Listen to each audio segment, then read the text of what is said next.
Hello, what's up mga kalori mo for today's videos. Nandito ngayon tayo sa Kawatan Market and ipapakita ko sa inyo yung mga dinikit natin stickers dito sa lugar na to.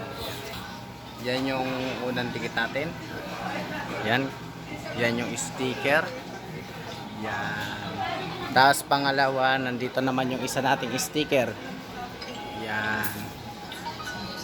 Yan yung pangalawang sticker natin. Yon, nakita.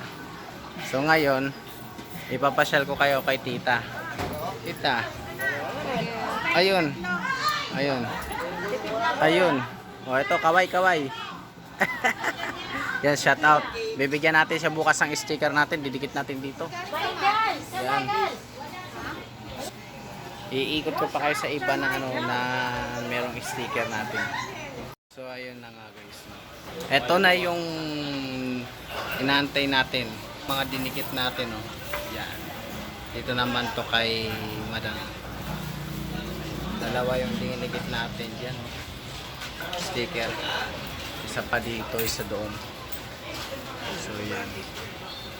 Yan yung mga dinikit na. Yan yung mga dinikit nating sticker. Ano pala yung sa kanya? Aling? 60 pa. So ayun, nag-ano na kami, nagbablog para kahit paano meron tayong report. So, ito naman ang tita na titimpla ng kape. Oh. Hi. Studying mo naman eh. Mayroon coffee. Coffee. Hi. Coffee.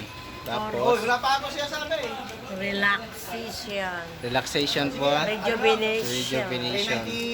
Lowering bad cholesterol, blood pressure guys. Oh, Yan. malino na yung mga Mata. mata. Ayun. Ano lang timpla niyan guys? Yan. Kunti lang na tubig, 150 ml. Yun. Para ma-dissolve yung lasa niya. Yun. Isang baso lang yan, dissolve ka na dyan. Hindi ka na magugutom. So, natrabaho niya, papadinawin niya yung mga mata. Lalo na yung mga taong may kalimots na andyan yung salamin niya sa mukha, sa mata niya, hindi niya alam. Ay, ganun. Para nakalimutan niya. Nakalimutan niya. Malimutin siya. Ibig sabihin, memory. Booster. Memory Booster. problem. Pagka Memory problem pag siya. makalimutin na siya, memory problem. So, ayun na guys. Yan nga guys, sa panood nyo na yung pagtitimpla. Dito na, ikakat na tayo.